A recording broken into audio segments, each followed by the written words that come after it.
que cada uno pueda explayarse y al mismo tiempo exista algún tipo de intercambio hacia el final. Pero como Telvina envía video, si vos tomás bien, más de 10 minutos va a estar bien igual. A eso vamos, ¿sí? Y 15 también va a estar más bien. Bueno, Ok. ante todo se ve y se escucha, se ve la presentación y se me escucha bien.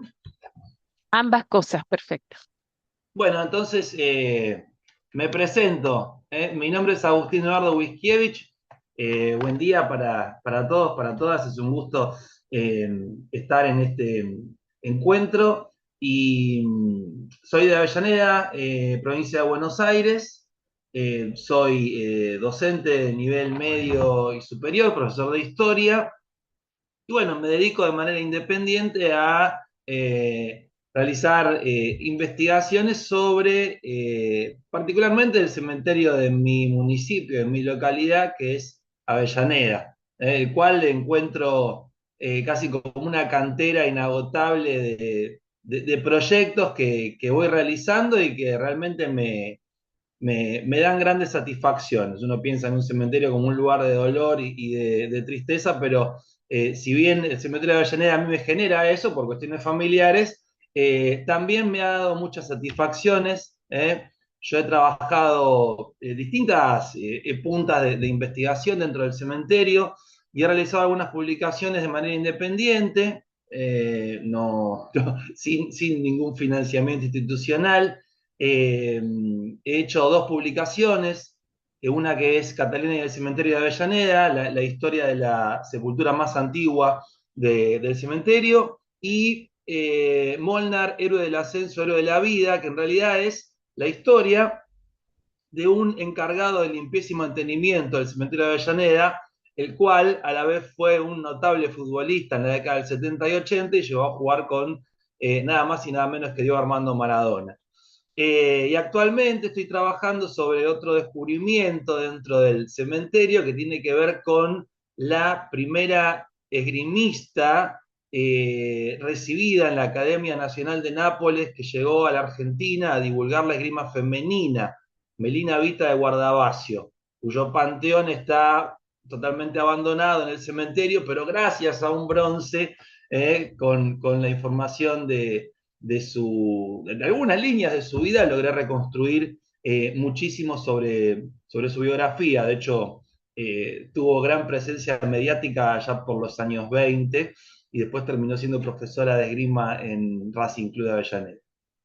Así que bueno, por otro lado, y comparto esto también, he realizado, tengo un proyecto que es hacer una historia del cementerio de Avellaneda, pero como siempre aparecen cosas nuevas, aborté la idea de una publicación en físico y lo reemplacé por un blog de constante ampliación, en el cual yo voy subiendo, digamos, distintas historias sobre los panteones del cementerio de Avellaneda y también están localizados con un mapa interactivo que, bueno, lancé el año pasado y que también voy como ampliando a medida que voy encontrando cosas. Estoy muy orgulloso de ese mapa interactivo porque lo considero bastante innovador dentro del campo del patrimonio funerario, al menos de mi localidad. Así que bueno, hecha la presentación, quedo a disposición de cualquiera de ustedes si después quiere averiguar o saber de alguna de estas cuestiones que les comenté. Paso a hablarles sobre el motivo de mi ponencia, que tiene que ver con los cementerios viejos en la provincia de Buenos Aires, tomando el caso de Barracas al Sur. Aclaro, porque quizás lo doy por supuesto. Barracas al Sud es el antiguo nombre del partido de Avellaneda. A partir de 1904, nosotros somos Avellaneda, pero entre 1852 y 1904 fuimos el partido de Barracas al Sud. ¿Sí? Mi idea con este trabajo es aportar, hacer un aporte al vocabulario y transformar el término cementerio viejo, que es casi un término de carácter anecdótico, ¿no? Una palabra que se usa cuando se hace un recorrido turístico en una categoría de análisis, ¿no? En un concepto, darle un sentido conceptual al término cementerio viejo, basado en tres cuestiones, básicamente, que tienen que ver con que, bueno, son un fenómeno recurrente, ¿sí? Y la prueba está en que tanto en la ciudad de Buenos Aires como en el área metropolitana y en la provincia, existieron muchos recintos que se usaron como cementerios y después se abandonaron durante básicamente el tercer cuarto del siglo XIX, ¿no? 1850, 1875 es más o menos el espectro temporal en el cual se desarrollan estos cementerios viejos, ¿no? Algunos se corren un poco de esta línea, pero la idea sería mostrarlos como un fenómeno recurrente. En segundo lugar, tener en cuenta que este término, ¿no? Estos cementerios viejos, constituyen una respuesta primitiva a ese problema de los muertos que irrumpe en Occidente a fines del siglo XVIII, pero nosotros, al menos el Estado argentino, lo empieza a intuir a partir del siglo XIX. Creo que estamos entre especialistas y no hace falta hacer una aclaración a qué me refiero cuando hablo del problema de los muertos, ¿no? Es un poco lo que trabaja Philippe Ariès en su libro sobre la historia de la muerte, ¿no? En Francia, en Occidente. Y este cambio de paradigma entre el paradigma tradicional, ¿no? Que los cementerios no eran un problema, al nuevo paradigma que va surgiendo donde hay que hacer algo con esos muertos. Y bueno, tiene que ver con esto que empieza a aparecer en Argentina a partir de, en Argentina o en el Estado argentino en formación a partir del siglo XIX. ¿Sí? Eh, y por otro lado, esta definición de esta categoría también tiene que tener en cuenta esto de servir como indicador para hablar del avance del Estado en la esfera pública y privada, ¿no? El cementerio viejo como una metáfora de cómo el Estado va empezando a avanzar tímidamente sobre aspectos que hasta ese momento no abarcaba, ¿no? Y que estaban en manos anteriormente de la Iglesia, ¿sí? Entonces, deteniéndonos un poco en esta idea, la cuestión es mostrar al cementerio viejo como una respuesta primitiva o de transición, ¿no? Y lo que yo hice, en realidad, quizás necesite seguirse trabajando en la idea, ¿no? Con otros cementerios del área metropolitana, es tomar como ejemplo al primitivo cementerio de Barracas al Sud, actual Avellaneda, ¿no? Y de alguna manera desarrollar estas ideas que aparecen en la presentación. En primer lugar, algo que hablamos hace un momento, ¿no? Que se desarrollan entre el segundo y el tercer cuarto del siglo XIX, ¿no? En el caso de Barracas al Sud, nuestro viejo cementerio se funda en 1854, cuando un vecino, Juan Tomás Ortiz, cede un pequeño terreno y permite que allí se realicen las primeras inhumaciones. Hasta ese momento, el territorio que va a constituir Barracas al Sud dependía de la parroquia de la Iglesia de la Exaltación de la Santa Cruz de Quilmes. Y entonces los muertos se remitían a esa zona, a pesar de que algunos investigadores locales dan indicios de que quizás hubo enterratorios en la zona, no hay nada hasta el momento probado al respecto. Entonces, nos quedamos con esa idea. Bueno, otra característica es que estos cementerios viejos, como respuesta primitiva, no están debidamente alejados del núcleo poblacional originario de los municipios, ¿no? Y tienen pocas posibilidades de ampliación, por ende, porque el eje urbano va avanzando. Y en el caso de Barracas al Sur, actual Avellaneda, yo no sé si conocen algunos el partido, muy cercano a la ciudad de Buenos Aires, pero si ustedes observan, esto que estoy marcando con el cursor, es el viejo cementerio de Barracas al Sur. ¿Sí? Y fíjense la distancia escasa de lo que es la plaza principal, la actual Plaza Alsina, ¿no? Son casi, ni siquiera llegan a ser 2 cuadras, ¿no? Esto ocurre en otros cementerios viejos, esta cercanía al núcleo poblacional que lo que va generando es el rápido descarte de estos lugares de emplazamiento. ¿Sí? Por otro lado, otra característica, la falta de legislación en cuanto a la ubicación y nominalización de las sepulturas. Esto tiene que ver con que, bueno, con que el cementerio empieza a funcionar, pero evidentemente no hay ningún tipo de normativa con respecto a cómo y dónde deben ser depositados los restos. En el caso de Barracas al Sud, la prueba está en una ordenanza que realiza un notable miembro de la municipalidad de aquel entonces, uno de nuestros padres fundadores, podríamos decir, Manuel Esteves y Caneda, que en 1866 hace una ordenanza, pero en realidad la ordenanza, más que algo que se va a llevar a la práctica, es un reconocimiento y un sinceramiento de la cantidad de problemas que tenía el cementerio primitivo de Barracas al Sur, ¿no? Donde se reconoce que no hay calles principales y secundarias para favorecer la circulación, no hay parámetros con respecto a la separación de las fosas, la profundidad, no se sabe cuánto es el carácter concesivo de las sepulturas, no había una normativa con respecto a cómo registrar y nominalizar a los inhumados, ni siquiera había un capataz o un administrador. O sea, todo esto es lo que termina reconociendo la ordenanza, que si nos ponemos a pensar, o sea, mira 12 años hacia atrás sobre un lugar que crece de manera absolutamente anárquica. Eh, Igualmente rescato la legislación de la ordenanza de Esteves porque es bastante avanzada para la época, en una época en la cual todavía no había modelos análogos en otros cementerios del área metropolitana. Otra característica, y esto también tiene que ver con la transicionalidad, ¿no? El hecho de que la iglesia sigue presente a través de las licencias de inhumación y obviamente el carácter católico del emplazamiento.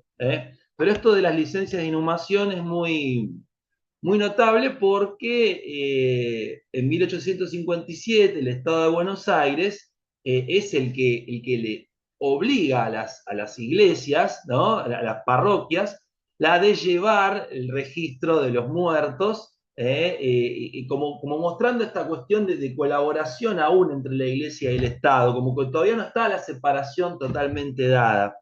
Eh, y la verdad que por suerte para nosotros, los que nos dedicamos a investigar estas cosas, al menos en Avellaneda, esos registros parroquiales han sido conservados e inclusive microfilmados, ¿no? Y uno puede acceder fácilmente a ellos y puede tener interesante información sobre varias cuestiones que a continuación daré que os contaré, ¿no? Bueno, y por otro lado, como última cuestión, como otra característica de estos cementerios viejos, tomando como parámetro Barracas al Sur, hay como un momento de quiebre, ¿no? Un momento de crisis de estos cementerios primitivos, o sea, como que quedan en evidencia en cuanto a su falta de ordenamiento y a su falta de ser pensados a largo plazo, que tiene que ver con las grandes epidemias que ocurren durante el tercer cuarto del siglo XIX, ¿no? Que los dejan como un poco expuestos. Y cuando hablo de grandes epidemias, hablo de la cólera morbus de 1867-68 y la fiebre amarilla de 1871, básicamente.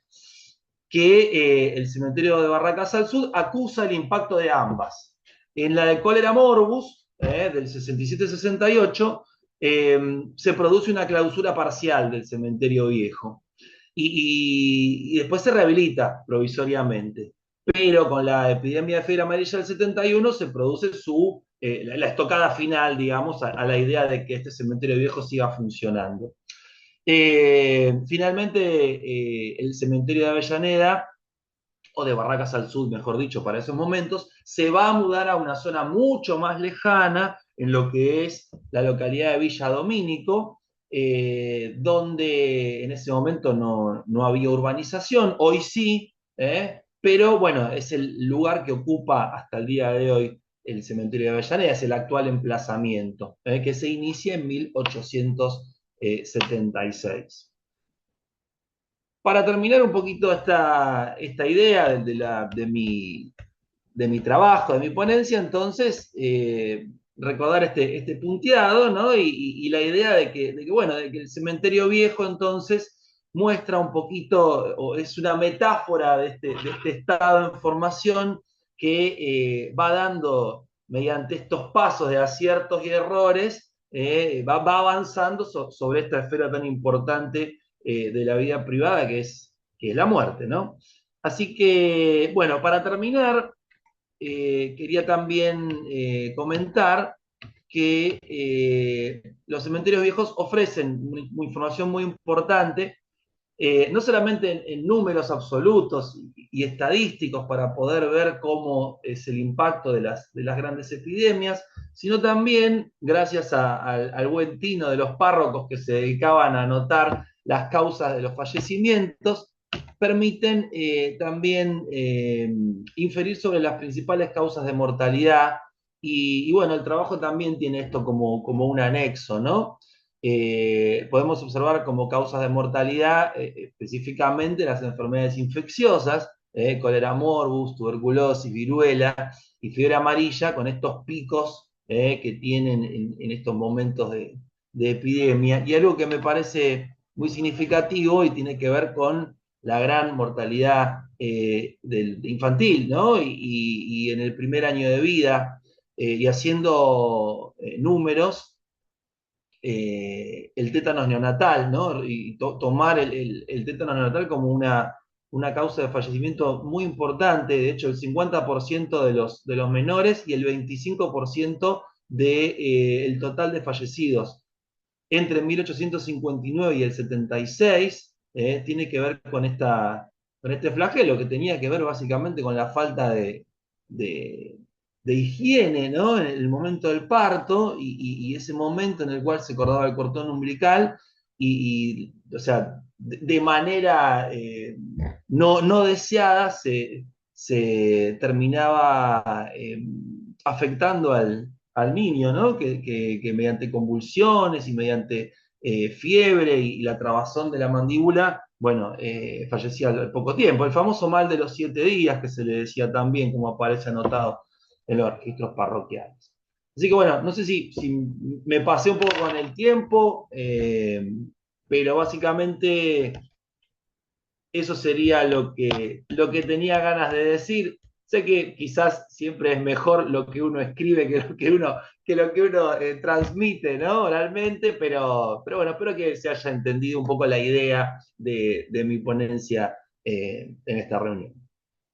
Sí, Agustín, muchísimas gracias, sumamente clara la exposición y yo diría que estaría muy bueno el intercambio ahora, apenas exponés, porque como tenemos tiempo, nos podemos detener y quizás en estas cuestiones que vos decís, em, están más, de hecho, tu ponencia es bastante larga, así que hay muchos detalles que acá vos no alcanzás a exponer y quizás quienes están presentes les gustaría preguntarte. Así que del público podemos recibir preguntas, podemos hacer un intercambio en este momento. Bueno, es de destacar, yo creo que ahí todo el mundo va a coincidir, ¿no? Lo que vos mencionás respecto a las fuentes. Las fuentes parroquiales tienen una riqueza, bueno, impresionante, porque podés ver ahí hasta cuestiones que tienen que ver con enfermedades, de Sí. atención en esa época, ¿no? Del cuerpo. Esto de que mencionabas de que Y está perdón, concentrada Brigia, en la... Sí, y quisiera decir que paradójicamente, y es algo que la verdad es que es una deuda, que paradójicamente es más fácil acceder a estos registros que a registros del siglo XX. totalmente. Bueno, y el lujo de detalles, ¿no? Así que bueno, ahí tenés una fuente impresionante. Bueno, ahí te escriben las felicitaciones y bueno, del público podemos recepcionar alguna duda, algo para ampliar, eh, lo que ustedes deseen. Me parece que está todo muy claro, así No. que Mi pregunta es el estado de conservación de lo que se denomina el cementerio viejo. No, el Em, cementerio viejo, o sea, actualmente el cementerio viejo, el solar donde está el cementerio viejo es el Hospital Fiorito, un hospital municipal ah, muy famoso en Avellaneda. De hecho, una vez que el cementerio viejo se clausura en 1871, ujú, en realidad la orden de remover las sepulturas y los inhumados eh, termina el plazo en 1881. A partir de 1881 se crea en ese solar lo que se conoció como la Plaza Belgrano, posteriormente llamada Plaza Las Heras, ¿sí? Y mm, finalmente, en 1913, ese lugar, los hermanos Fiorito aportan el capital para que se construya el hospital municipal, ¿sí? Yo hago un recuento de los inhumados en ese solar, ¿no? Y bueno, planteo la duda de que hayan sido trasladados en su totalidad. Son aproximadamente unos 6.700 restos humanos. Y bueno, la duda es si lograron trasladarse, porque siempre hay como, existe el comentario, la leyenda ajá, urbana de vecinos que cuando estaban haciendo una ampliación en el hospital se encontraron restos humanos, pero nunca no encontré una noticia y un testimonio fehaciente al respecto. Así que forma parte un poco del sí, folclore sí. avellanedense.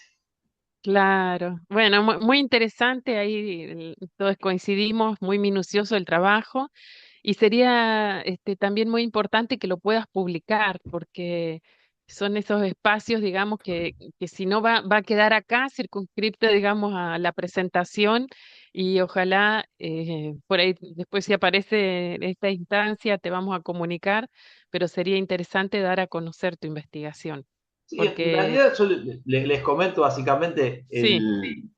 yo he publicado de manera independiente trabajos y de hecho lo voy a seguir haciendo, al menos en pocas copias en físico, pero siempre con la idea de darlo a conocer, incluso en páginas de Facebook he publicado esta misma investigación y otras como para socializarlo, al menos de manera digital, ¿no? Y bueno, sabiendo a sabiendas que las publicaciones en físico son muy onerosas.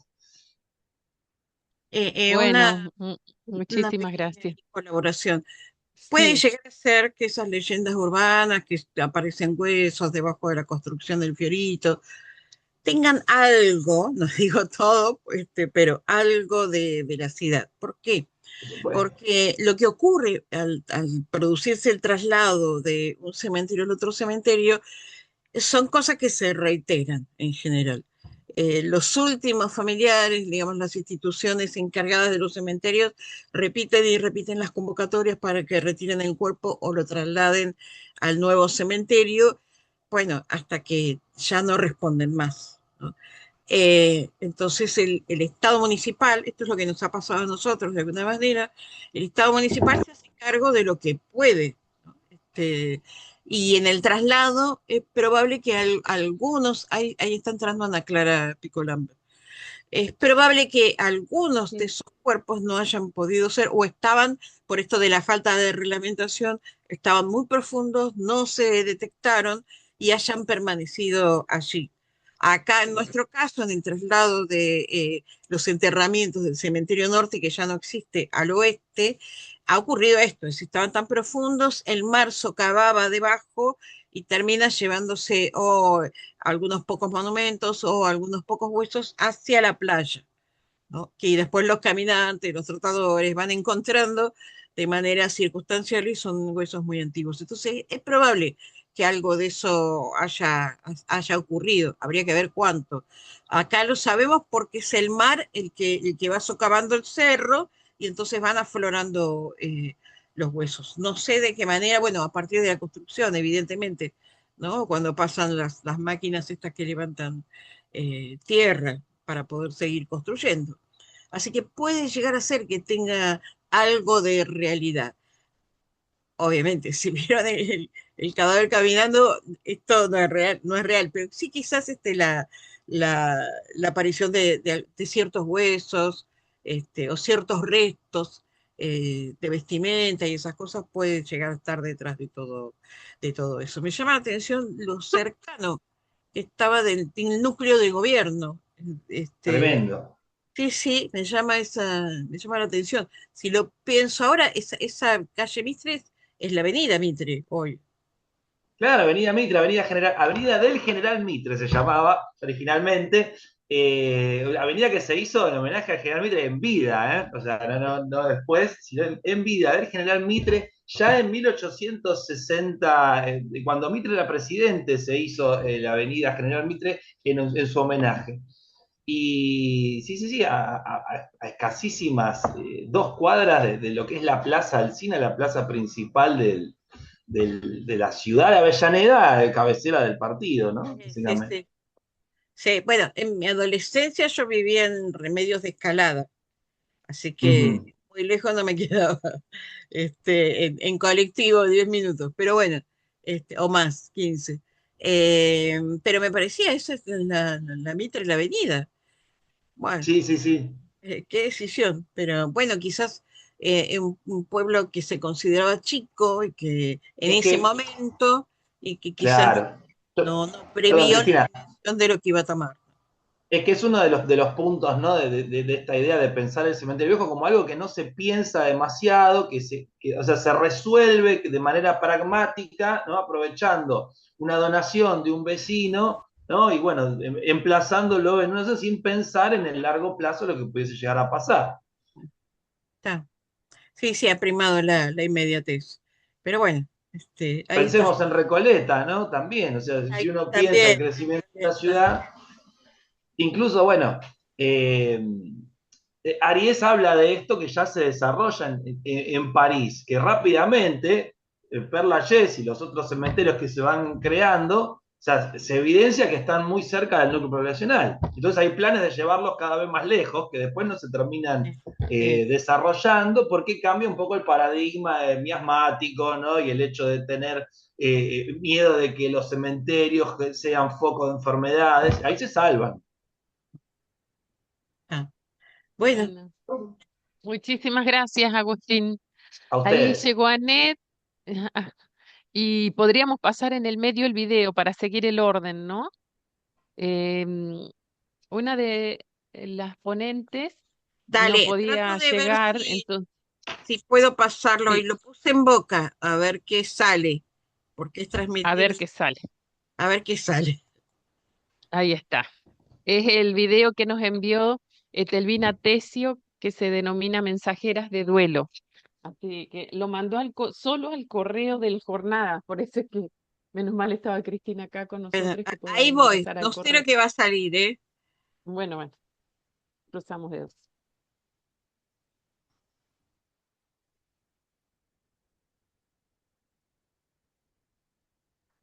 Le doy el clic. Yo escuchaba bajito, pero acá la compu la tengo Ah, óptimo. Así que por ahí lo voy. menos lo podemos ver, Ah, bueno, bueno, bueno. Mensajeras ya del... se ve. Nos referimos a la tarjetería fúnebre. Es un lenguaje de luto.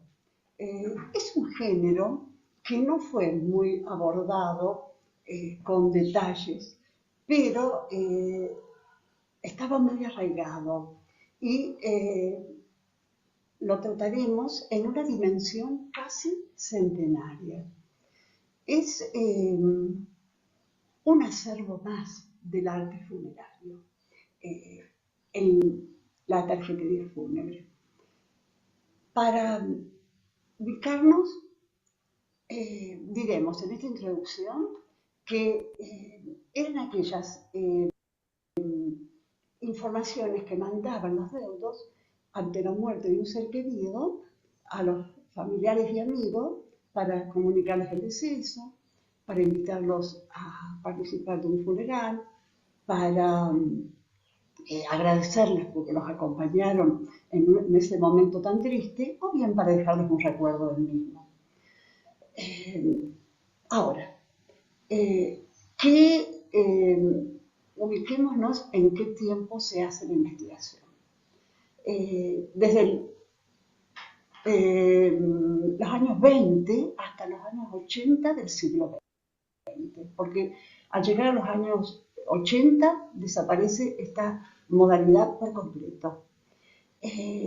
Pero hay un periodo en que el luto se agudiza, se exalta en todas las expresiones, llámese indumentaria, en la ornamentación del templo, en las exequias, y también se traduce en la tarjetería fúnebre, porque todo se llena de negro. Esta exaltación se ve acentuada por mucho negro, que es el símbolo del luto, por supuesto, este color en Occidente. Ahora, hablando, ¿dónde ubicamos este hecho territorialmente? ¿En qué región? Pues nos referimos dentro de la República Argentina, en la provincia de Córdoba y en la región noreste. En ese sector está la localidad de Portilla, y de su archivo municipal se han extraído todo este material para su estudio. Son centenas, miles de tarjetas fúnebres, algunas repetidas, por supuesto. ¿De dónde provenían? Pues de localidades que estaban en el departamento San Justo de la provincia de Córdoba y del departamento Castellanos de la vecina provincia de Santa Fe, de más de 50 localidades. Desde allí partían estas tarjeterías fúnebres que llegaban a familias de porteña en ocasión de que fallecía algún familiar. Y luego ellas terminaron por donarlas al archivo, de donde nosotros hemos usado para esta investigación, y también de otras colecciones privadas. Ahora, ¿quiénes fueron los artífices de este material? Pues las imprentas. Ellas conseguían, digamos, el material base de las casas mayoristas, que provenían o estaban en ciudades importantes de la Argentina, como Buenos Aires, Rosario, entre otras, que ya venían, y ellas solo tenían que imprimirle el texto que la familia del fallecido le aportaba. Ahora, vemos que en esta investigación nos interesó detenernos en sus características, sus contenidos, cuántas semejanzas o singularidades tenían, cómo el progreso fue imponiendo su sello y cómo la tecnología también mostró imágenes más nítidas, incluso cuando aparece el color en ellas. Por ejemplo, las franjas o los bordes negros que tenían, en un primer momento eran más anchos, luego van siendo más pequeños, lo mismo los soplios que las contenían. Luego el negro fue reemplazado por el color gris, también las franjas más anchas, luego eran más pequeñas, luego ya desaparecen estas dos tonalidades y son blancas, pero o color beige, pero con imágenes sacras, ya más perfeccionadas. Vemos entonces cómo para especificar tratamos de 4 grupos importantes de tarjetería fúnebre. Una de ellas es la de defunción. Luego, las de agradecimiento. En tercer lugar, hablamos de aquellas que mandaban para invitarlos a un funeral, y luego algunas que servían de recordatorio. Pero tenemos que tener en cuenta que en aquella época se enviaban a la familia pequeña y a la familia grande, a los primos, sobrinos, tíos, a los que vivían en la zona donde fallecía la persona, pero también a lugares lejanos, a los allegados, a los conocidos, a todos aquellos con los cuales tenían relaciones sociales o laborales. Bueno, Empecemos por ver qué pasaba cuando fallecía la persona. En la casa era todo conmoción y dolor, por supuesto. Pero había que tomar decisiones inmediatas. Por ejemplo, despejar una habitación porque allí se hacía la capilla ardiente. Acudir a la empresa fúnebre para que aportara su servicio. Alguien iba a contactarse con el sacerdote para saber si le iban a dar una bendición o era una misa de cuerpo presente. Y otros iban a la imprenta para que se confeccionase de inmediato la tarjeta de defunción. Tengamos en cuenta que a las 24 horas como máximo ya se daba el sepelio. Por lo tanto, las imprentas, cuando recibían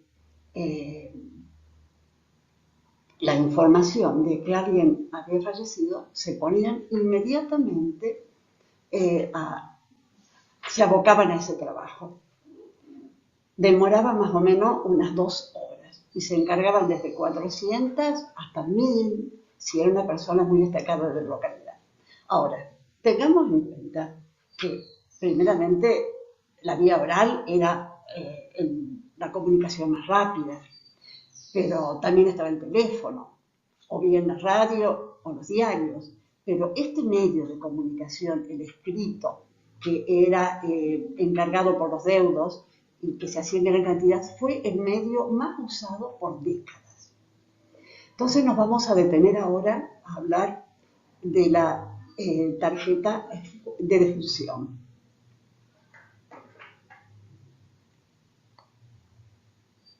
¿Qué toco? ¿Qué toco? Una reunión con gente de Volkswagen en zona norte de la provincia. Así que nos juntamos ahí al mediodía, hacemos la reunión, bajamos las pautas comerciales, bueno, revisamos una serie de cosas y ya después me vuelvo a almuerzo o algo ahí seguramente. Y ya ¿Ese pego la es vuelta para acá, del para Córdoba. video Así de que Telvina o de vamos a pasear un alguien poco. que se le abrió el micrófono? Sí, me parece que se cruzó el micrófono con el video, se detuvo el video. Ahí paré un momento el video. No sé Sí. quién tenía el micrófono abierto. Ahí cerró ya. Y ahí cierro el mío también. La más usada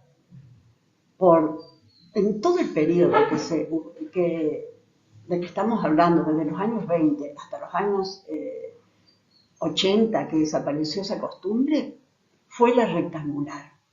Una cartulina orlada de negro con una imagen sacra en su costado, que podía ser una palma, la cruz, un ángel, la imagen de Cristo. Y el sobre, por supuesto, también tenía el mismo detalle en todos sus bordes. Las de niños eran tarjetitas como las de identidad, totalmente blancas, y los sobres tenían una banda en un ángulo negro que denotaban que era tarjetería de luto. Ahora, la que se impuso en ese periodo de más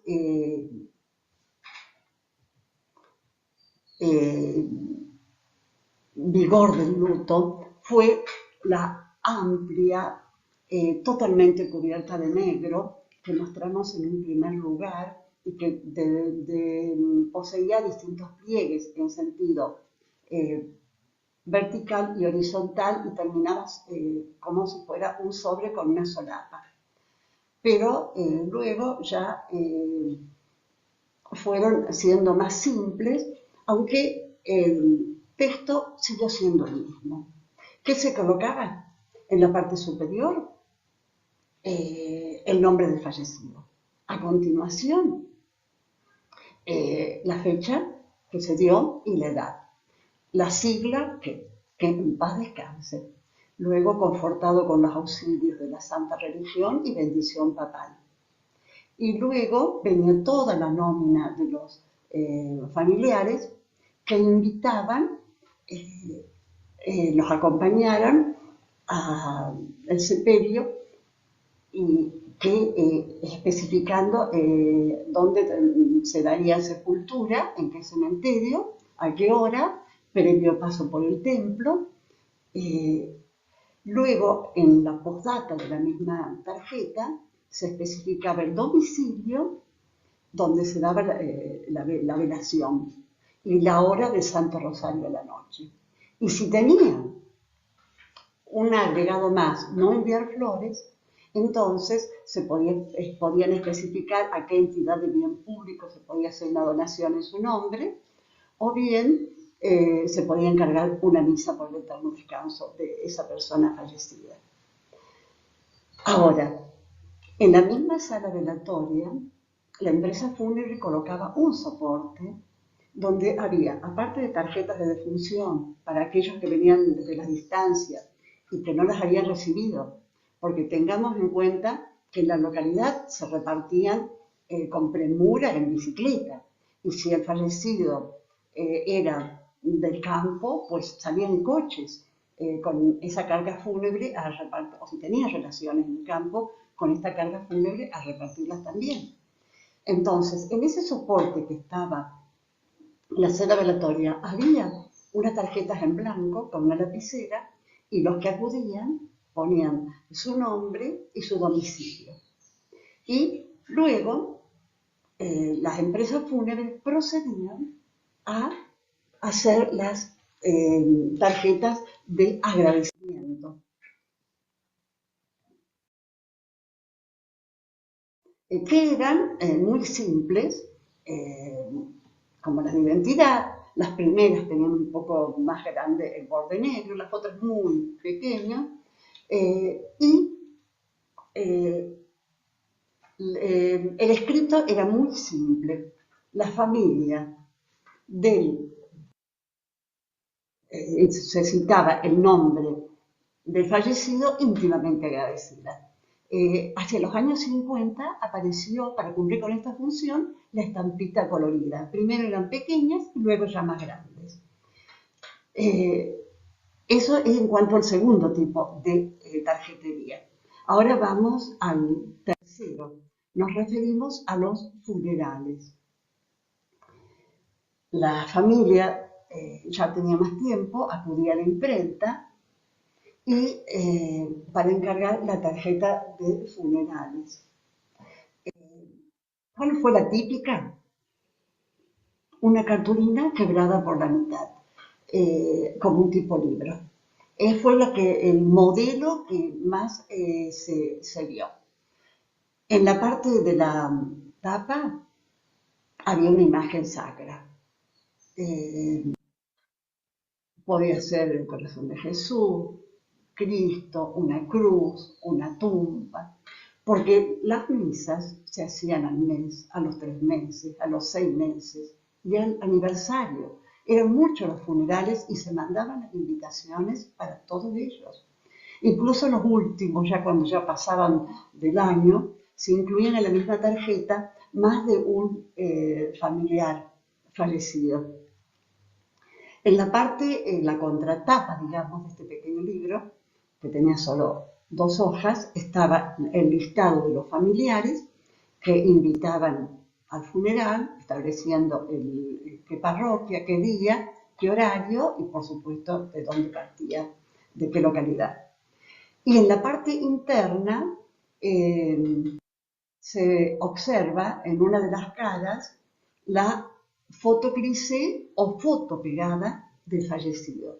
Luego está el nombre del fallecido, cuándo falleció, y ahí el mismo o en la otra página, numerosas reflexiones místicas, jaculatorias, y después ya fueron perfeccionándose con el tiempo, con otras características, pero se mantuvo más o menos el mismo modelo.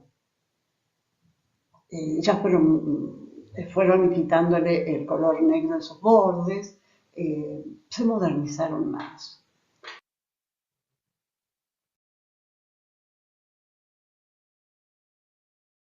cuando incluían a más de un familiar, por ejemplo. Y también apareció el color en este tipo de tarjetería.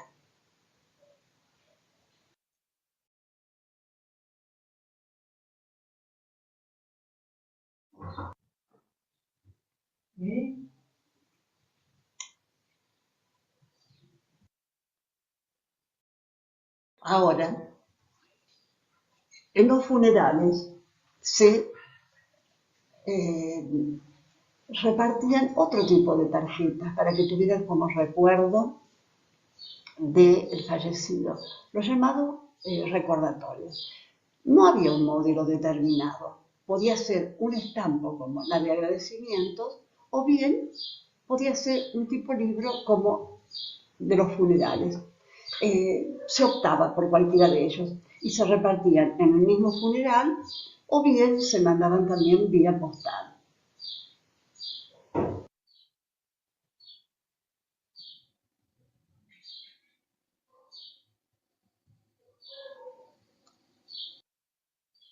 Tenían en la parte posterior la imagen, o dentro de la imagen del fallecido, su nombre, el día que había fallecido y alguna ejaculatoria. Y algunas terminaron siendo ya de un buen papel con la imagen, digamos, de una fotografía del fallecido, tipo señaladores, los últimos que se han registrado. Estos son los 4 tipos esenciales de tarjetas que circularon desde los años 20 hasta los años 80, siendo esa muy plagada de negro, con varios pliegues para cerrarla, la más llamativa de todo el periodo. Pero también se hicieron otras tarjetas fúnebres en menor cuantía. Por ejemplo, se compraba un papel en las imprentas bordados de negro con los renglones para mandar, por ejemplo, pésame polvo. Escrito por correo, si no se podían llegar hasta para compartir con las familias ese momento triste. O bien, había unas tarjetas que suspendían bodas, porque fallecía algún miembro de la familia y tenían que postergar la fecha, así que se mandaban a los invitados. O bien, había otro tipo también de tarjetas que desde las ciudades enviaban a los deudos de las empresas que hacían elementos para ornamentar los panteones o las tumbas. Entonces, así le ofrecían a través de esta tarjeta sus servicios a los deudos. Pero todo esto que hemos hablado, si bien la investigación se realizó en esta región del noreste de Córdoba, no fue algo privativo de él, porque desde Alemania llegaron a familiares de aquí tarjetas de este tipo, fúnebres también, y desde Italia recordatorios a sus familiares que vivían en la zona. Y si recorremos libros de historia, vemos que ya en la época de la independencia se usaban las tarjetas fúnebres. Y, por ejemplo, a fines del siglo XIX, en un diario de Córdoba, una imprenta hacía publicidad de que disponía de hermosas tarjetas para este uso fúnebre, de distinto tipo. Así que en Occidente se usó esta modalidad en distintos lugares. Nuestro estudio se centró en el noreste de la provincia de Córdoba, dentro de la República Argentina. ¿Qué quedó de todo esto hoy? Pues, desde los años 80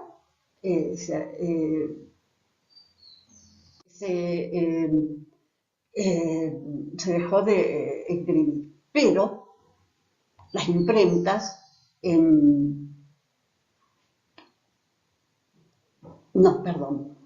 las empresas fúnebres notifican a los diarios, a las radios que tienen sus espacios, de las necrológicas del día. Y también en las redes aparecen.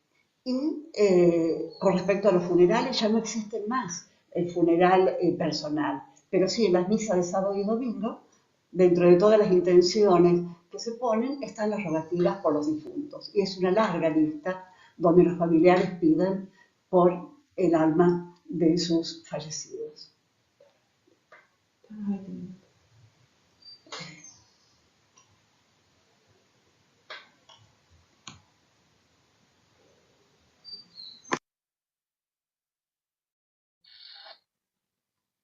Estamos hablando de mensajeras.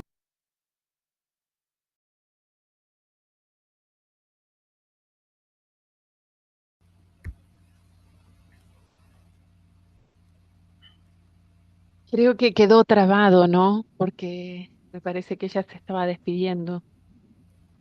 Pero bueno, Cristina nos dirá si ahí ya terminaba el video. Sí, Bueno, sí, ahí ya una terminaba el video.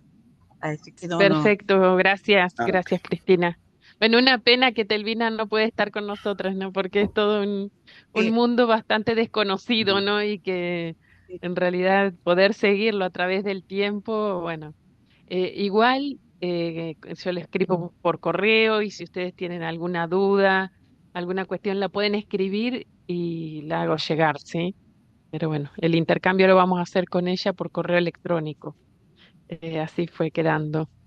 Sí, lo único Em, que me quedó es que entre las cuestiones por las cuales estas comunicaciones se pierden es precisamente el cambio de los medios de comunicación, ¿no?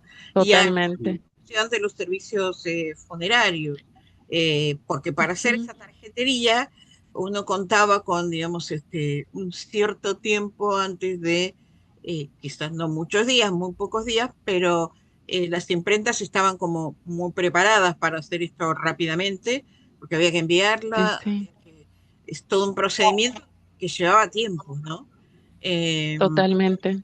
Entonces me parece que la cuestión de la tarjetería también está atada a que los funerales podían durar hasta 3 días, en algunos lugares hasta. Ujú. ¿Cómo Sí, así? Sí, Ana Clara.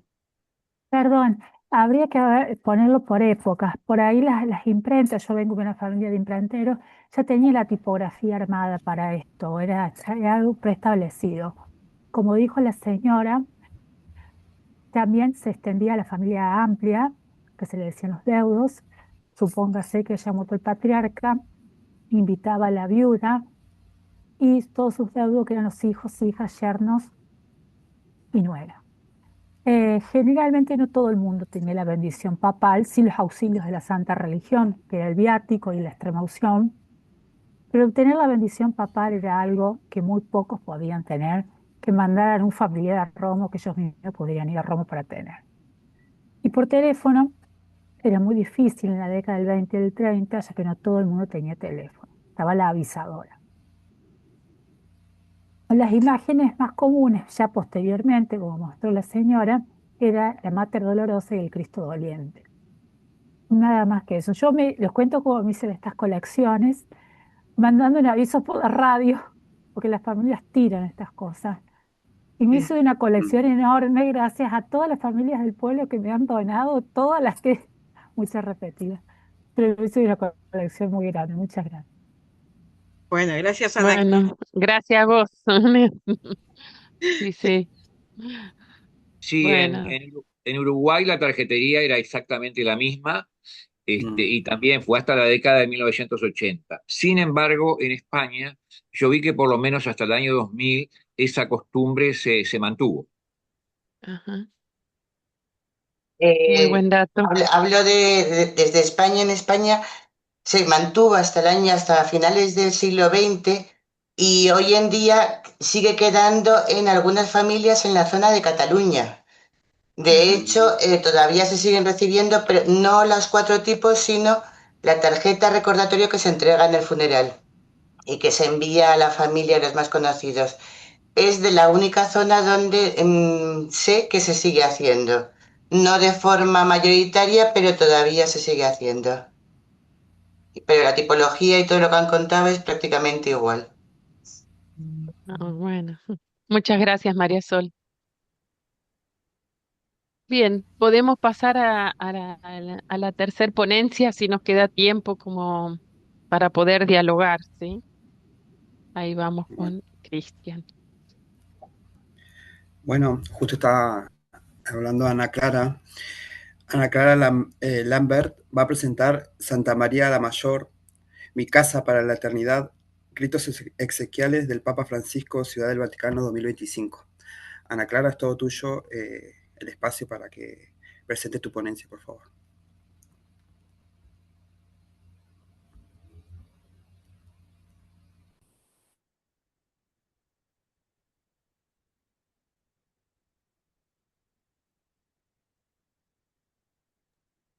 Bueno, muchas gracias. Voy a tratar de sacar las fotitos que tengo aquí al costado para poder ver todo el PowerPoint. Bueno, como le pedí a la profesora un poquito más de tiempo, porque no es fácil hablar de los ritos exequiales de los papas, que son tan complejos, tan minados de micro rituales intermedios, y mucho menos hablar de papa argentino. Para comenzar, tengo que hacer algo por honestidad ideológica, como dijo Bourdieu. En este caso voy a ser yo quien me voy a objetivar como sujeto objetivante. Soy una católica practicante de la teología de la liberación. En segundo lugar, agradecer a Facundo Roca. No sé si se me escucha. ¿Se me escucha? Sí, perfecto, se escucha. Bueno, agradecer a Facundo Roca de la Red Religio, del CONICET, que me facilitó un libro de Weddy Raydon sobre The Death of the Popes, y de ahí empecé mi búsqueda de otros libros. Bueno, esta ponencia está titulada Santa María la Mayor, Mi Casa para la Eternidad, Palabras Textuales del Papa, Exequiales del Papa Francisco y del Vaticano 2025. Bueno,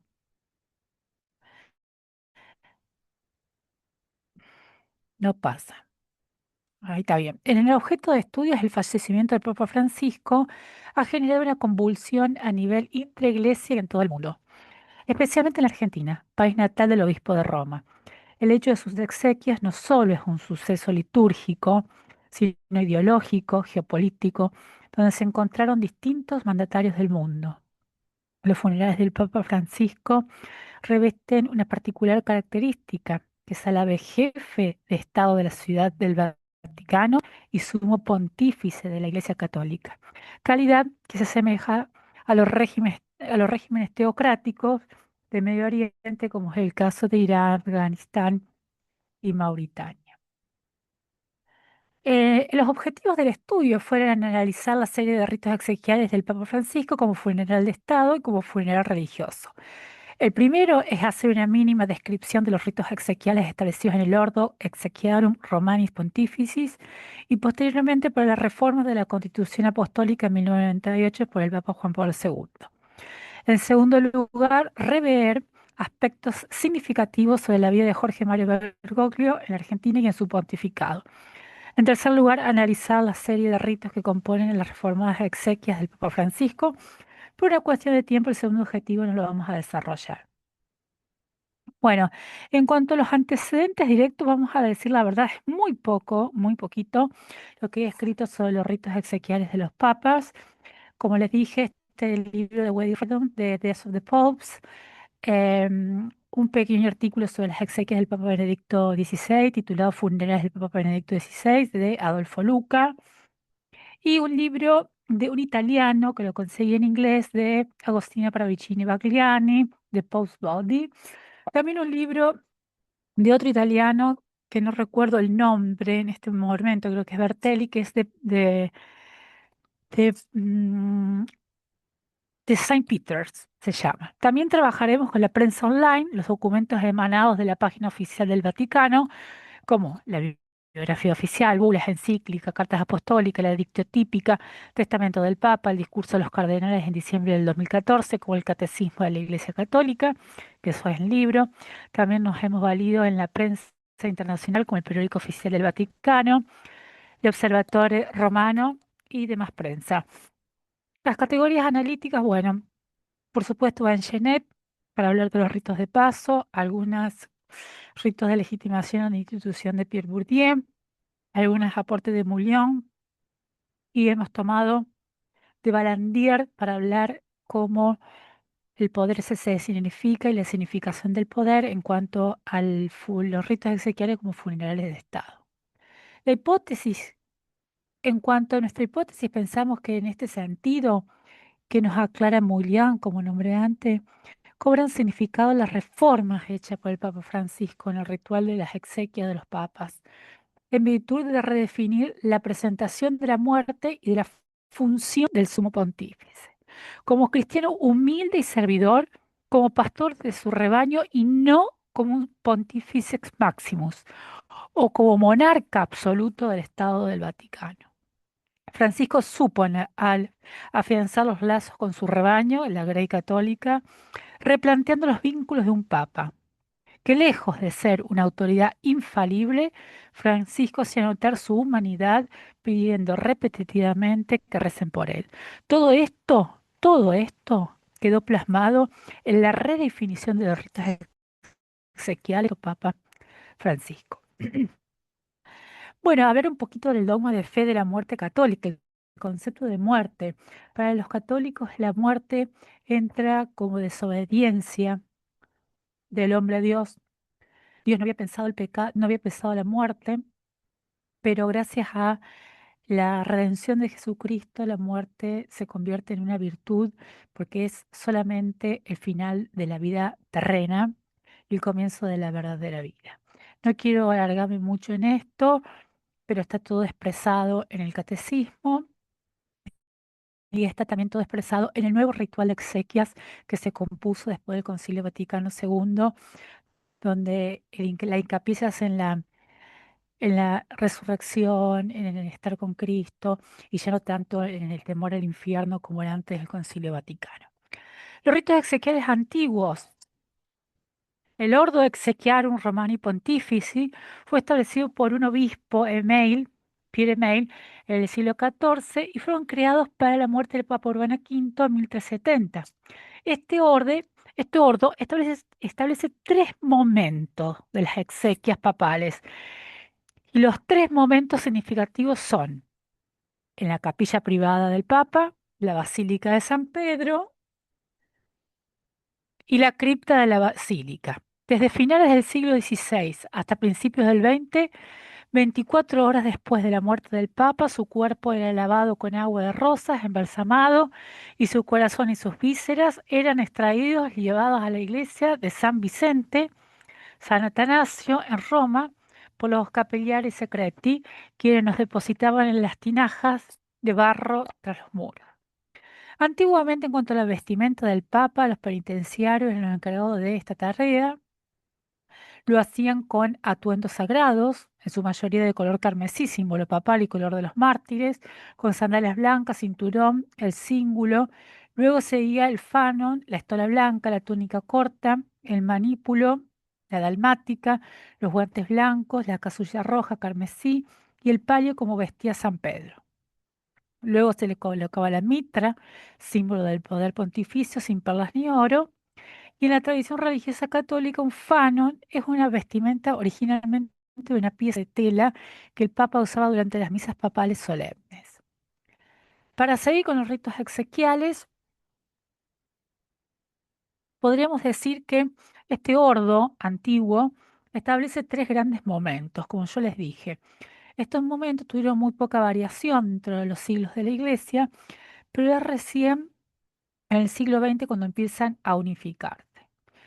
Posteriormente a todo esto que les dije, el cuerpo del Papa era trasladado a una capilla privada para despedir a sus familiares, dignatarios, servidores, y proseguía el funeral papal que se celebraba en la Basílica de San Pedro, que es ahí donde empezó el segundo momento y se llevaba a cabo la vigilia litúrgica. Allí los cardenales, obispos, sacerdotes y el público religioso podían contemplar al Papa y corroborar verdaderamente su fallecimiento en la iglesia. El rostro del Papa permanecía descubierto, al igual que las manos y pies, de modo que los fieles pudieran tocarlo. Una vez celebradas todas las misas exequiales, el cuerpo era trasladado a la basílica de la capilla de los canónicos, donde se depositaba en el rito de abandono, hasta volver a ser velado al otro día en la Basílica de San Pedro. El cuerpo estaba en un ataúd de madera de ciprés que se recubría con plomo y finalmente se colocaban en el féretro de roble o castaño. En el ataúd interior se depositaban las bolsas con las monedas acuñadas durante el pontificado del Papa, junto con una breve historia de sus actos principales inscritas en un pergamino y encerradas en un rollito de latón. Los ataúdes interiores eran sellados por el camarlengo y otros altos funcionarios en la vieja Basílica de San Pedro, antes de la reconstrucción del siglo XVII, cuando ya no había espacio en el pórtico para enterrar a los papas. Sus sarcófagos se depositaron bajo el suelo de la iglesia y se erigían monumentos tan cerca de los restos como permitía el espacio limitado. Recordemos que la cripta vaticana no era un lugar para sepultar, sino que se sepultaba en las naves laterales de la Basílica de San Pedro. En cuanto a los primeros cambios que se le hacen a este ordo, el Papa emérito Benedicto XVI, Joseph Ratzinger, falleció de vejez a las 9:30 del sábado del 31 de diciembre de 2022, a los 95 años, en su habitación del primer piso del Monasterio Madre de la Iglesia en los Jardines del Vaticano, tras un rápido deterioro por su frágil salud debido a la edad. Fue un segundo funeral celebrado según el Ordo Exequium Romani Pontificis y el último en utilizar la primera edición que la había reformado el Papa Juan Pablo II en el año 98, publicada en el 2000. Benedicto fue preparado en el monasterio por los especialistas de la familia romana Zingaretti, que desde junio del año 63, cuando falleció de cáncer al estómago Juan XXIII, Angelo Roncalli, patriarca de Venecia, se encargaron de embalsamar los cuerpos de todos los pontífices hasta la actualidad. La primera edictio típica del Ordo Exequium Romano Pontificis fue aprobada por el Papa Juan Pablo II, como dije antes, y publicada en el 2000. Aunque Pablo VI, el cardenal Montini, ya había simplificado bastante las exequias como voluntad personal en el año 78. Esta versión del texto se utilizó en los funerales papales, en el funeral de Juan Pablo II, 2005, y en el de Benedicto, en el 2023. Los cambios hechos por el Papa Francisco, bueno, según Ravelli, maestro de celebraciones litúrgicas pontificias, aclaró que en el año 2024 el Santo Padre decide reformar la edictio típica y afirmó que el Papa había buscado simplificar, adaptar ciertos ritos para que la celebración de los funerales del obispo de Roma exprese mejor esto de la fe de la Iglesia en un Cristo resucitado. Los primeros ejemplares de la segunda edición se distribuyeron en noviembre del 24. El arzobispo Ravelli describió la segunda edición como un rito renovado que pretendía enfatizar el funeral papal como el de un pastor y un discípulo de Cristo y no el de una persona poderosa de este mundo. Entre los cambios de la segunda edición se encontraba muy simplificado hacer esto. La ubicación del acta de defunción no era más en los aposentos, sino en la capilla privada por parte del médico personal del Papa. La simplificación de la segunda edición incluyó también rúbricas modificadas para los ataúdes papales. Como antes le conté que eran 3 ataúdes, ahora él decidió que fuera un solo ataúd de ciprés recubierto en zinc. Los otros cambios incluyeron el uso de los títulos papales. El Papa muy anteriormente a esto, había simplificado los más de 14 títulos que lleva el Papa y para hacer la ceremonia más acercada al pastor, un pastor que olía ovejas, como él solía decir. La eliminación de una estación que tenía lugar en el Palacio Apostólico anteriormente. Esta estación del Palacio Apostólico, es el cuerpo del Papa, se exhibía fuera del ataúd. Ahora se va a exhibir dentro del ataúd. Se hacía sobre una litera y sobre un túmulo o catafalco a elevada altura. En la primera edición, el féretro del Papa se colocó sobre un catafalco elevado, como les dije antes, en la Basílica de San Pedro. En la segunda edición, el féretro se orientó hacia los bancos y se dispuso que se colocara un cirio pascual, un solo cirio pascual, cuando antes se colocaban 24 y eso lo estableció Pablo VI. Junto al féretro, la segunda edición también permitió que los entierros papales se celebraran en un lugar distinto que no sea la Basílica de San Pedro. En cuanto a la constatación del deceso del Santo Padre, que anteriormente se realizaba en el dormitorio, ahora era, como les dije, en la capilla privada. Bueno, seguimos con los cambios en los ritos exequiales. En cuanto a la exposición del cuerpo, ahora se realizó dentro del ataúd, abierto a nivel del piso como símbolo del anonadamiento del Papa, que era coherente con su apostolado, para que los fieles puedan tener contacto directo tanto en la capilla privada como en la Basílica de San Pedro. En cuanto a los tres momentos que yo le conté de los rituales exequiales del viejo ordo, se mantuvieron las tres estaciones, con la diferencia que esta vez la capilla privada fue en la Domus Santa Marta, residencia Santa Marta, donde eligió vivir el Papa y no en los palacios apostólicos. En cuanto a los tres ataúdes, se simplificaron como le dije. Mm, a ver, bueno, la causa de muerte del Papa Francisco. Lamentablemente, su salud se fue debilitando con el transcurso de los años, lo cual no le impidió realizar sus actividades. El Papa Francisco ingresó al Hospital Gemelli, que es propiedad del Vaticano, el 14 de febrero de 2025 debido a una neumonía bilateral que estaba muy delicado al principio, pero un médico indicó que no corría peligro de inmediato. La hospitalización fue una medida preventiva para continuar su tratamiento tras una bronquitis que había estado arrastrando desde hacía mucho tiempo. El Papa fue dado de alta el 23 de marzo del 2025, quedando dependiente de una cánula de oxígeno, la cual en sus últimos días se rehusó a usarla. No obstante, sus últimas apariciones fueron el domingo de Ramos, donde tenía la bendición papal, el jueves santo yendo a la cárcel Regina a acompañar al lavado de los pies a los reos, como él sabía hacer todos los jueves santos, y su última aparición pública, simbólica, fue en el balcón principal de la Basílica de San Pedro para el domingo de Pascuas de Resurrección, donde visiblemente, sin la cánula de oxígeno, impartió en una voz muy cortada la bendición Urbi et Orbi y otorgando las indulgencias de vida. En la madrugada del lunes 21 de abril, el Papa había sufrido una descompensación. El enfermero personal del Papa llamó de urgencia a su médico personal diciendo: tenemos que volver al Gemelli, el Santo Padre está muy enfermo.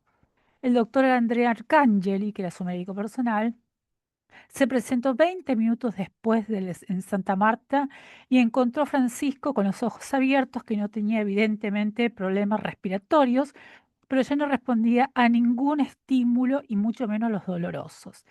Inmediatamente el médico se dio cuenta de que el Santo Padre estaba en un estado de coma irreversible y que no tenía ningún sentido trasladarlo al Gemelli porque podría haber vida en el traslado, y tanto el enfermero como el doctor personal del Santo Padre sabían de la voluntad de querer morir en Santa Marta. El Papa Francisco entregó serenamente su alma al Padre a las 7:30 de la mañana del lunes 21 de abril, hora de Roma, tras sufrir un derrame cerebral, un ictus cerebral, como Pío XII. El primer momento de los ritos exequiales del Papa Francisco, el primer momento de los funerales fue anunciar la muerte del Santo Padre, em, que fue emitida por el cardenal Carl Farrell. El segundo rito fue romper el anillo del pescador, que ya no se hace más. A partir de Benedicto XVI, los anillos se exponen en los museos vaticanos. Em, y luego se procedió al rito de vestir el cuerpo del Santo Padre. Se lo revistió de los ornamentos papales con el alba blanca, la casulla roja, símbolo del color papal y de los mártires. Se le colocó la mitra, símbolo del poder papal, el palio con un pequeño broche de oro que es la estola de lana blanca con cruces negras y que representan el símbolo litúrgico de honor y jurisdicción de su santidad. El cuerpo del Papa no llevó el báculo papal, voluntad expresa de Francisco, y sí llevar un rosario entrelazado en las manos como símbolo de su profunda devoción mariana.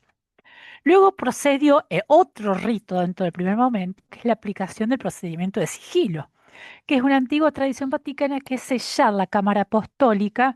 En este caso se selló la habitación en Santa Marta y el Palacio Apostólico con una cinta roja y se lo lacra porque antiguamente se robaban desde el siglo XVII no solamente los cuerpos de los papas, sino que se robaban las pertenencias personales. La continuación del primer momento, el 21 de abril a las 8 p.m., tuvo lugar en la capilla de la planta baja de la Casa Santa Marta, el rito de la constatación de la muerte, que era algo que él había cambiado por su médico personal Arcangeli. Esta fue en la cama, antes se hacía en la cama de sus aposentos. Luego prosiguió el embalsamamiento y posteriormente la deposición del cuerpo del Papa Francisco en el ataúd de ciprés asociado al duelo, que en los ritos eclesiásticos está relacionado con la muerte, con el paso a la inmortalidad y con la conexión espiritual con este árbol simbólico. Este ataúd a la vez fue revestido de zinc, recubierto de un terciopelo carmesí, color papal. Entre las otras reformas hechas por Francisco, simplificando el antiguo triple ataúd que se utilizaba para los papas, el ataúd fue depositado sobre una litera a ras del suelo de la capilla privada de la residencia de Santa Marta para ser despedido por los familiares del colegio cardenalicio, canónicos y sirvientes personales. El segundo momento de las exequias de Francisco comienzan con la solemne procesión del traslado del cuerpo del Santo Padre a la Basílica de San Pedro desde Santa Marta. Esa solemne procesión es encabezada, como todas las procesiones solemnes, con la cruz procesional, los dos cirios, los 110 cardenales que había presentes en ese momento, los sirvientes, obispos, canónicos, y luego estaba procedido por el cardenal Camarlengo, y la litera con el ataúd fue portado en hombros por los sediarios pontificios o gentilhombres y escoltado por 8 alabarderos de la Guardia Suiza.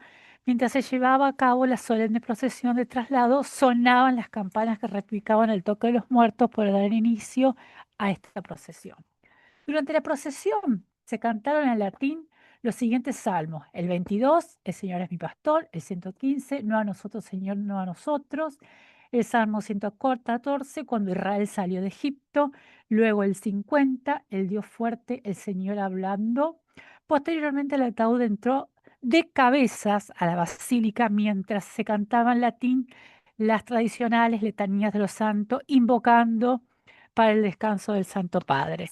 Seguidamente la litera fue girada por los sediarios para que el ataúd esté de frente al pueblo. Fue colocado sobre una pequeña base a ras del suelo como símbolo del anonadamiento, como dije antes, hacerse la nada misma, para que el pueblo lo pudiera contemplarlo con simplicidad, a diferencia de los otros pontífices que estaban puestos en los túmulos a 1,5 metros de altura. Vamos a seguir con esta presentación. No todos los papas fueron velados en la Basílica de San Pedro, algunos lo fueron en la Capilla Sixtina. La continuación del segundo momento. Llegaron a tiempo para despedir el cuerpo presente del Santo Padre como funeral de Estado, el presidente de Estados Unidos Trump, el de Francia Macron, la premier de Italia Giorgia Meloni y el presidente de Italia. El que no llegó fue el presidente de la Argentina. A las 20 horas del viernes se cerraron las puertas para dar a continuación otro rito, que es el cerrado del ataúd. Este rito fue realizado sin público, sí con cámaras, por los cardenales, obispos y canónicos, recibidos presididos por el cardenal caballerango Joseph Kevin Farrell, Monseñor Diego Ravelli, que les dije que era maestro de celebraciones litúrgicas pontificias, que fue el encargado de redactar el testamento, el rollito, que es un pergamino oficial donde se recuerda la vida y las obras más importantes del pontificado del Papa Francisco, que dijo el Camerlengo, por las que damos gracias a Dios, según indica el Ordo Exequiarum Romani, y firmado por el mismo Camerlengo. Posteriormente se colocó sobre el rostro del pontífice un velo blanco como símbolo de pureza, con la viva esperanza de que él pueda contemplar el rostro de su padre junto a la Beata Virgen María y a los santos.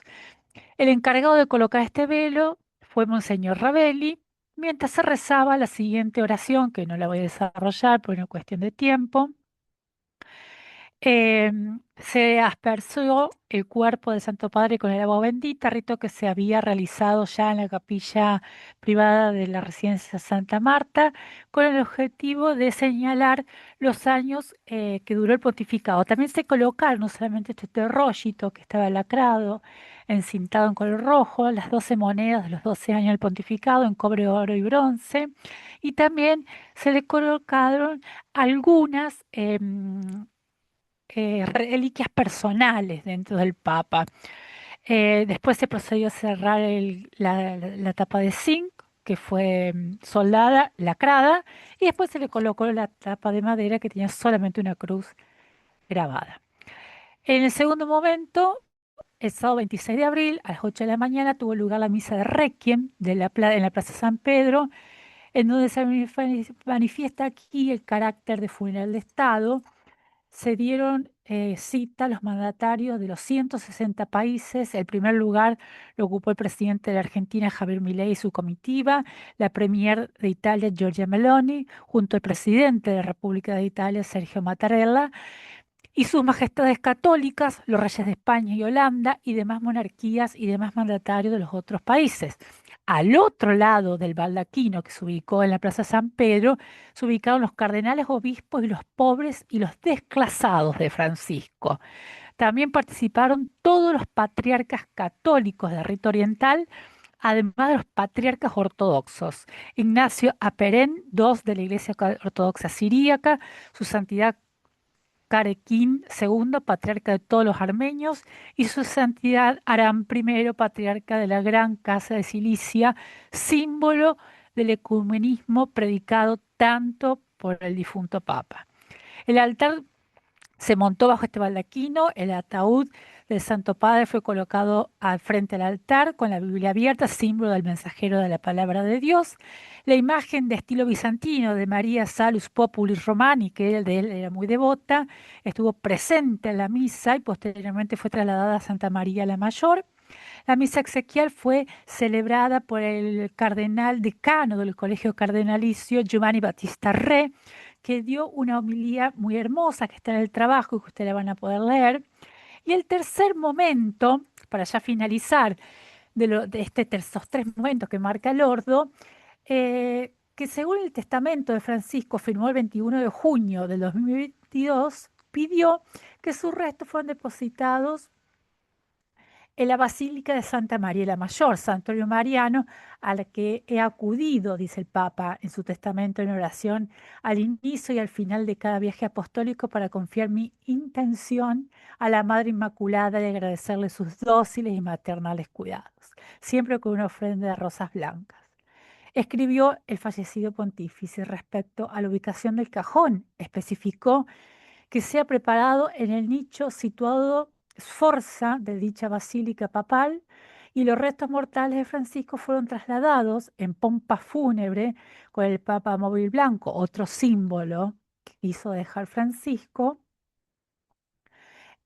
acompañado por dos motos de los carabinieri italianos y los coches negros en cortejo con los cardenales, obispos y demás corte pontificia. El espectacular operativo de traslado del Santo Padre fue todo un acontecimiento para Roma, nunca visto, ya que las calles fueron cerradas y también un importante despliegue por cielo, agua y tierra.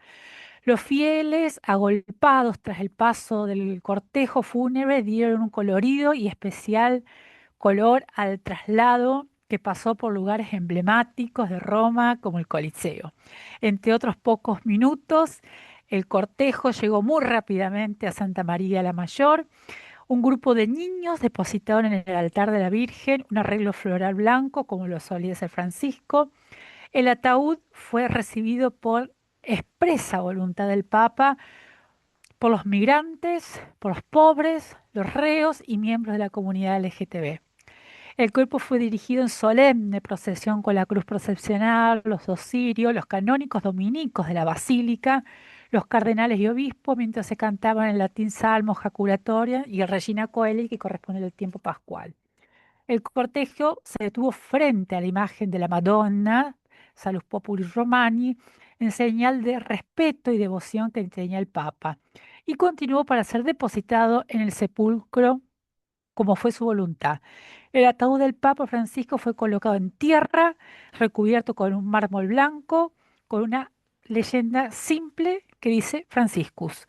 Como expresó su voluntad, el papamóvil fue donado para los niños de Gaza y sobre este sepulcro de mármol, la cruz papal que él utilizó era una réplica más grande. El final del tercer momento, con el final de este rito, dio paso al novenario o novenario, donde se celebraron misas por 9 días en sufragio del alma del Papa Francisco. El novenario comenzó el sábado 26 de abril y finalizó el 4 de mayo. La novena fue dando paso del sufrimiento de tristeza y luto al júbilo para recibir el nuevo Papa. El sufragio del alma del Papa significa la expresión, el sufragio se refiere a las acciones o actos de piedad que se realizan para ayudar a las almas de los difuntos. Estas acciones, como oraciones, limosnas, obras de misericordia y misas, se consideran un alivio para las almas que encuentran en el purgatorio. Antigua tradición Concilio Vaticano que aún se mantiene en los funerales del Papa y de todos los católicos del mundo. El novenario también se utilizaba porque era velado 9 días el Papa y se esperaba que llegaban todos los obispos del mundo, los cardenales papables, para el nuevo cónclave. Bueno, en cuanto a las reflexiones finales, nosotros hemos sabido que por palabras de Philippe Ariès, de que las concepciones de la muerte han cambiado en un ritmo muy lento, pero que han cambiado. Este no fue el caso de los ritos exequiorum de los papas, que si bien tuvo algunas pequeñísimas reformas, no han cambiado sus 3 grandes momentos que yo les había contado, que es en donde se une la iglesia triunfante, es la del cielo, la iglesia peregrina, que es la de la tierra, y la iglesia purgante, que es la del purgatorio. Aunque fue Francisco quien introdujo ciertas variables y reformas a la dictotípica del ordo, realizar una invención de tradición, pequeña, pero lo pudo hacer. Aunque la mayoría de los autores, como Ariès, Chung-An, Elías, entre otros, nos han hablado de la medicalización de la muerte, la soledad de los moribundos, de la desaparición de los rituales. El caso de los funerales papales son una excepción en la actualidad, porque más allá de las reformas de Francisco, los 3 momentos o estaciones de los ritos exequiales se han mantenido con toda una red ritual dentro de esos momentos que no han perdido su fuerza como ritos de paso y de reafirmación de la autoridad papal como jefe de Estado. Si bien el dolor y el luto moderno se han ubicado progresivamente, digamos, dentro del marco de la individualidad, de la casa, también se reprime bastante la cuestión del sentimiento del luto. Y fue trasladado al ámbito de lo privado, la muerte se ve rechazada, como hablan todos estos autores, para las personas que se encuentran sentido consuelo en estas prácticas y sobre todo en los católicos. Lejos de ser este el caso, el dolor y el luto por el fallecimiento del Papa Francisco fue manifestado multitudinariamente con más de 250.000 personas que durante 4 días visitaron el ataúd del Santo Padre. Además que en casi todos los países católicos se decretó duelo público, como en el caso de la Argentina, que siendo la patria del Papa, se decretaron 6 días de duelo. Para terminar, más allá de haber sido el primer papa de las redes sociales, sus exequias fueron las más transmitidas y difundidas en tiempo real y a través de las redes sociales. La participación de más de 450.000 personas que asistieron a sus exequias en pleno año jubilar habló a las claras del carisma de Francisco, que después de los funerales de Juan Pablo II fue uno de los más masivos. Y ahora, para poder ver algunas fotos, aquí es el velorio del Santo Padre en ese ataúd simple en la Casa Santa Marta. Aquí podemos ver la procesión solemne del traslado de Santa Marta a la Basílica de San Pedro. Aquí está el cardenal Camarlengo, que viste las vestiduras rojas. Aquí podemos ver la despedida ya en la Basílica de San Pedro, colocado frente al altar de la Confesión, que es el baldaquino de Bernini, y las escalerinas para descender hacia la cripta. Vemos cómo el Colegio Cardenalicio pasa a despedirlo. Aquí vemos ya la misa de Requiem en la Plaza San Pedro, oficiada por Giovanni Battista Re, decano del Colegio Cardenalicio. En la segunda foto vemos el cuerpo, el cajón del Santo Padre sobre el piso y podemos ver a Javier Milei, a Giorgia Meloni y al presidente de Italia. Aquí ya vemos en el tercer momento el traslado de Francisco a Santa María la Mayor, pasando en este momento tan emblemático por el Coliseo. En la otra foto es cuando da marcha atrás el papamóvil para ser recibido el cuerpo. Aquí vemos la procesión solemne que es introducida a Santa María la Mayor. Esta es la tumba simple de Francisco. Y bueno, este es el final. Yo los invito a leer la ponencia porque es una ponencia con muchos detalles, mucho mejor explicada. Van a poder leer el testimonio del Santo Padre, van a poder leer la homilía de Jean Baptiste Re y un montón de otras cosas que por una cuestión de tiempo no puedo ofrecerles en este momento. Muchas gracias. Gracias, Ana.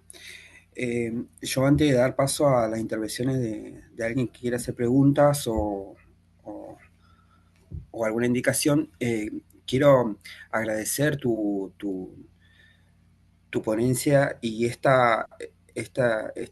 perfil que tenés de decir, bueno, yo investigo y hablo desde mi posición católica, desde la teoría de la liberación, porque creo que es importante que los investigadores podamos tener en claro de qué posición hablamos y que los que nos leen o los que nos ven sepan desde de qué postura estamos investigando, ¿no?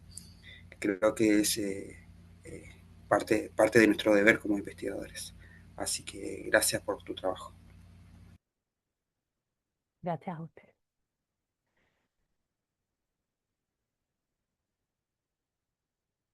Dejé de compartir pantalla, ¿verdad? Sí. Perfecto. El problema es que también si ya nos estamos superponiendo con la mesa siguiente, calculo que ahí Cristina nos va a decir, creo que quedan 2 mesas más, si no me equivoco. ¿O tenemos algún minuto más, Cristina? Tenemos un ratitito más. La próxima mesa está un poco más tarde. Así que Perfecto. no hay problema con continuar con la exposición. Te agradezco también, Ana Clara, esta cuestión de el detalle de cosas que han ocurrido muy recientemente. Y yo sé que has sido rigurosa con la búsqueda de las fuentes. Que te agradezco desde acá este, tu escrito, ¿no? Con todos los elementos que contiene.